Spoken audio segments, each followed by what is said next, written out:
yang membahas salah satu isu penting tentang ketenagakerjaan di Indonesia. Hubungan antara pekerja dan pengusaha seharusnya berdiri di atas prinsip keadilan, kepastian hukum, dan perlindungan terhadap hak-hak dasar pekerja. Namun, realita di lapangan tidak seperti itu.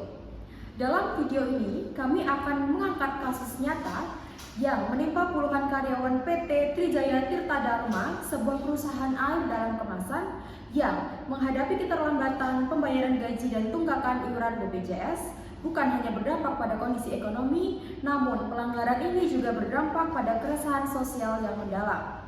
Bersama kelompok kami, mari kita telusuri lebih dalam bentuk pelanggaran yang terjadi, dampaknya terhadap para pekerja, serta solusi hukum yang dapat ditempuh untuk menegakkan keadilan. Anggota kelompok kami beranggotakan saya sendiri, Dani Tigosara, Dike Rahmania Ajmi, Fatur Rahman Rabang, Nurul Azmi, Muhammad Novan, Fikri Akbar, Hafiz Indra Kusuma, Dava Yuri Khalili, M. Fasadi Latupono, dan Ananda Putri Devitasari. Silakan menyaksikan.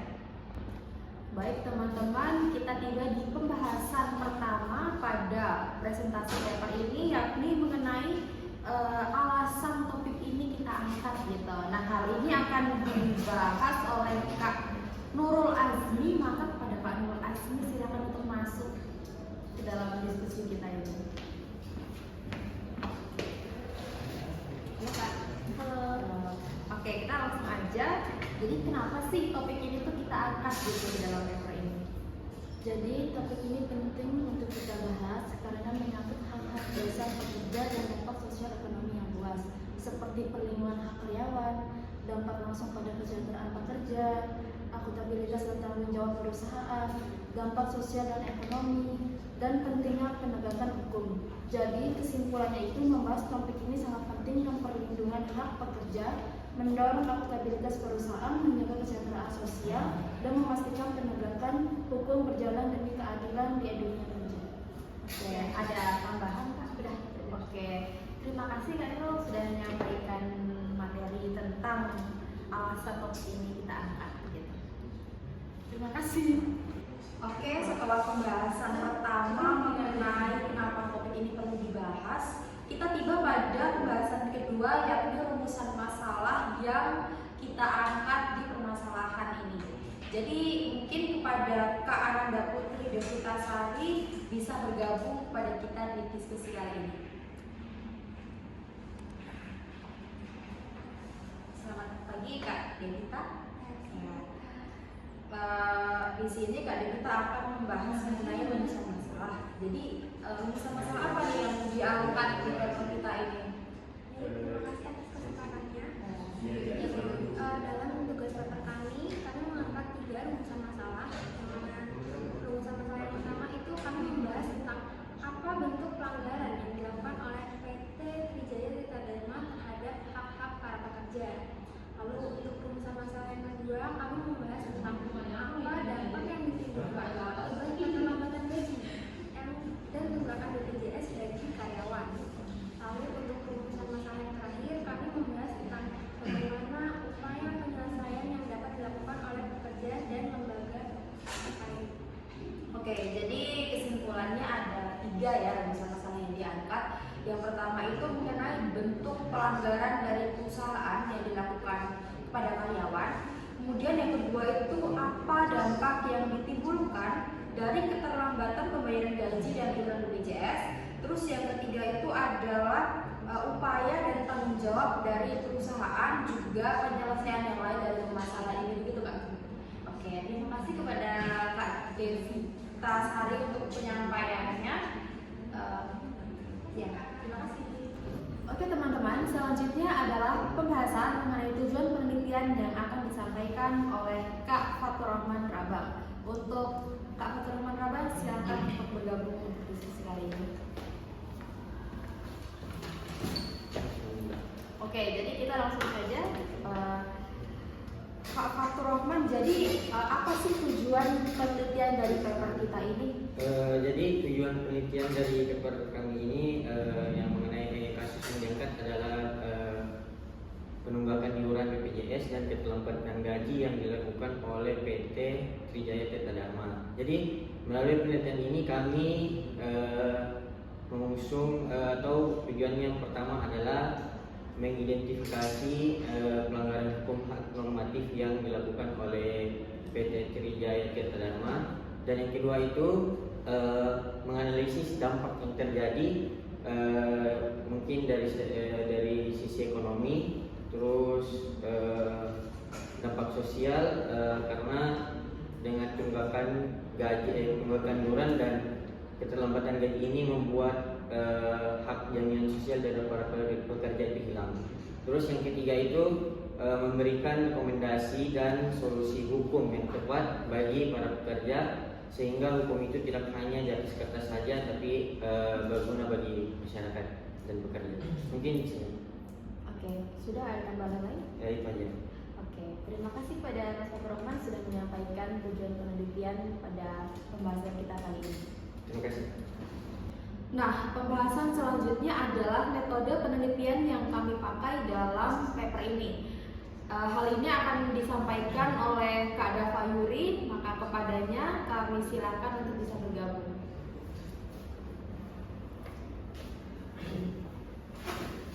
Selamat pagi Kak Dava Yuri. Pagi Mbak. Oke, kita langsung saja ya.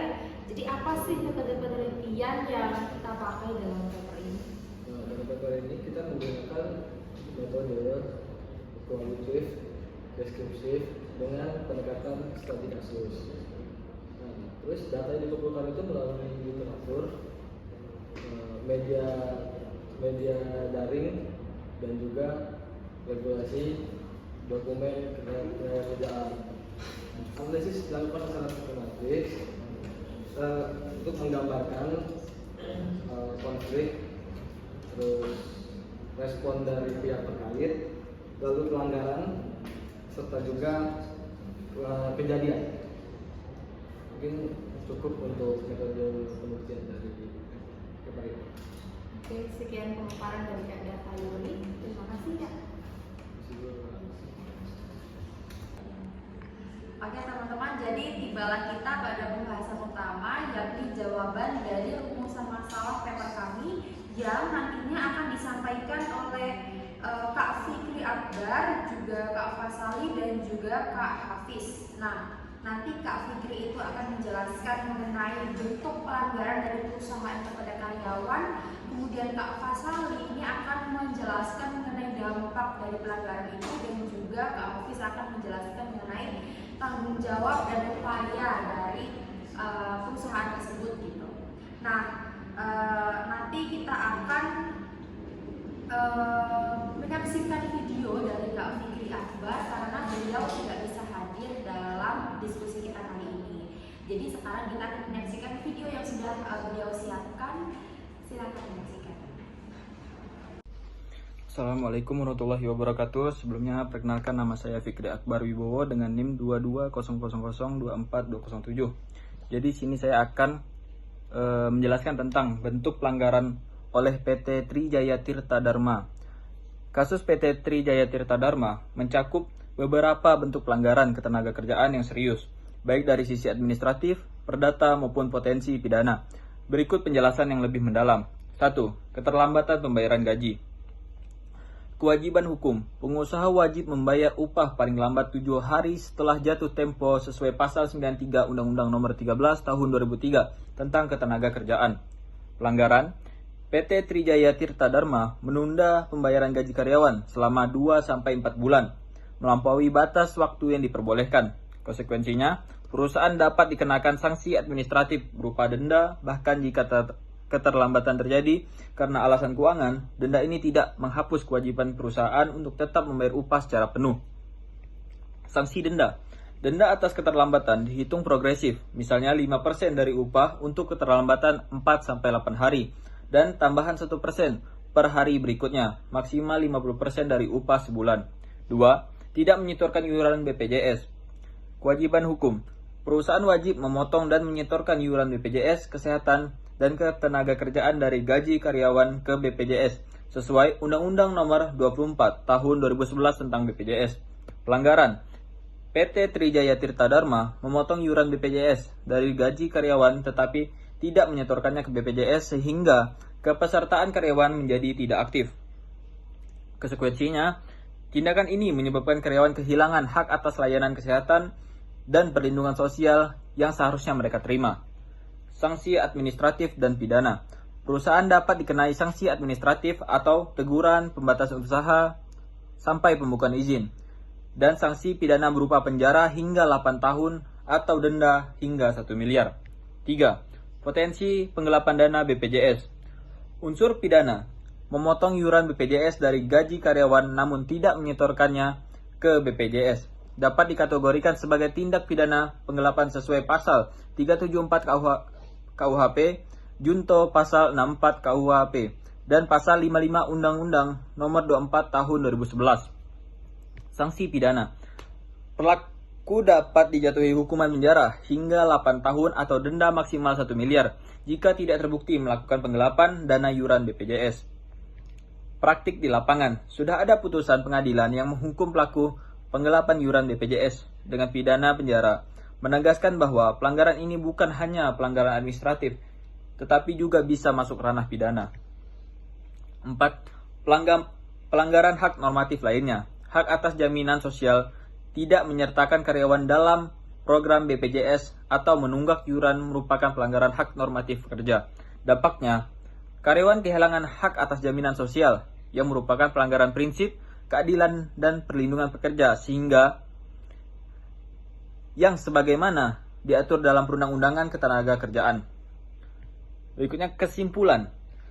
Bentuk pelanggaran yang dilakukan oleh PT Trijaya Tirta Dharma tidak hanya meliputi keterlambatan pembayaran gaji dan tidak menyetorkan iuran BPJS, tetapi juga berpotensi masuk ke ranah pidana. Penggelapan dana, setiap pelanggaran tersebut memiliki konsekuensi hukum yang jelas, baik berupa sanksi administratif, perdata maupun pidana, sesuai dengan ketentuan perundang-undangan yang berlaku di Indonesia.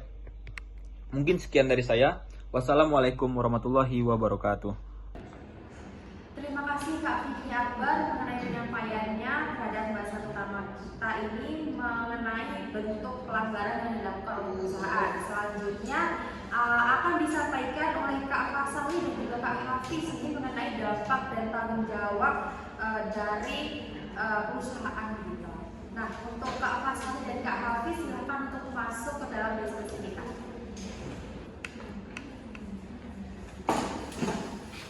Selamat pagi Kak Fasawi dan Kak Hafiz. Pagi. Oke, jadi nanti saya akan mulai dari Kak Fasawi baru nanti ke Kak Hafiz.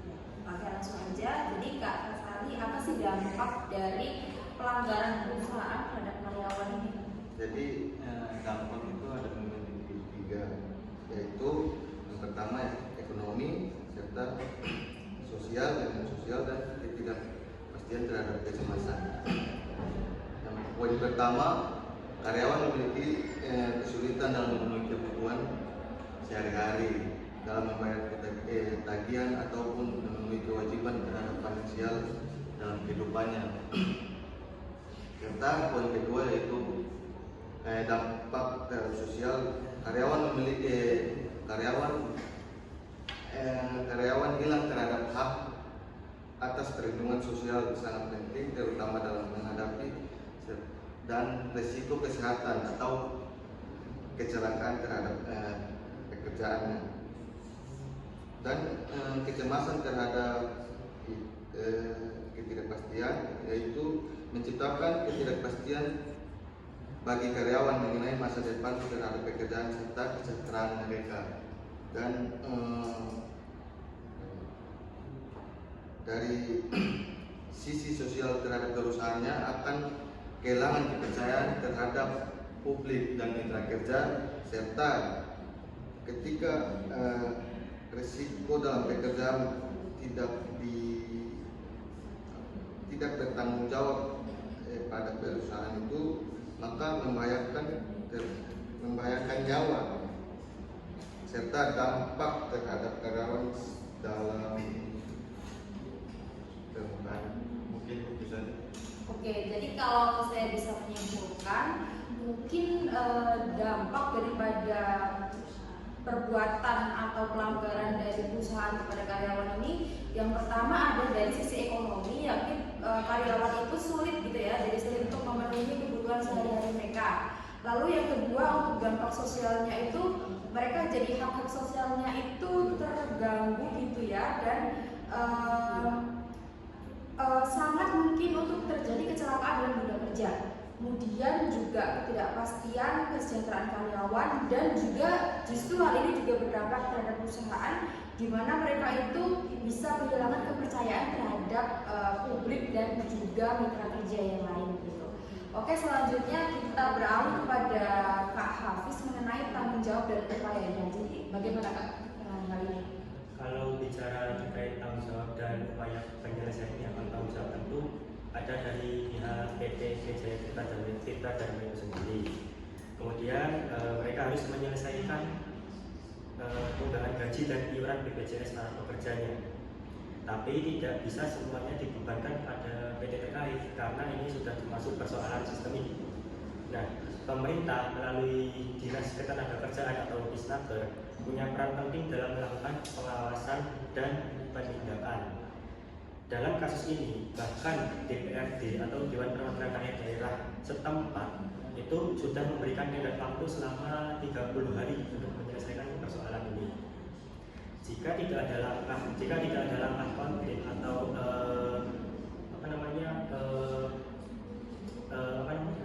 jika tidak ada langkah konkret, itu bisa dilakukan melalui jalur hukum, bisa melalui pengadilan hubungan industrial atau ranah pidana jika terbukti ada penggelapan dana. Kemudian di sisi lain, pekerja juga harus aktif dalam memperjuangkan haknya. Jadi di sini tidak hanya dari perusahaan terkait, tapi pekerja juga memiliki hak untuk memperjuangkan haknya sendiri itu. Kemudian himpun bukti, koordinasi dengan serikat pekerja, dan cari pendampingan hukum jika diperlukan. Aja sih. Oke. Jadi kesimpulannya singkat saja ya. Jadi nanti PT itu harus membayar gaji dan iuran BPJS yang sempat tertunda, walaupun tidak sepenuhnya mereka harus menanggung hal itu, dan juga diberi waktu 30 hari agar hal ini bisa diselesaikan begitu. Kalau misalnya hal itu tidak bisa diselesaikan, seperti yang kita tahu bahwasanya pidana itu ada ultimum remedium. Kalau misalnya permasalahan tadi belum selesai, maka bisa ditempuh mengenai jalur hukum, mungkin di peradilan industrial dan juga mungkin di peradilan pidana gitu. Oke, terima kasih kepada Pak Fasali dan juga Hafiz atas pembahasannya. Oke, jadi setelah semua pembahasan yang sudah kita bahas tadi ya, mungkin selanjutnya kita bahas mengenai kesimpulan dari semua pembahasan atau permasalahan yang sudah kita bahas bersama dengan beberapa narasumber yang lain tadi. Oke, jadi kesimpulan ini akan disampaikan oleh Kak Muhammad Novan. Jadi kepada Kak Muhammad Novan, silakan untuk segera bergabung ke dalam diskusi kita ini.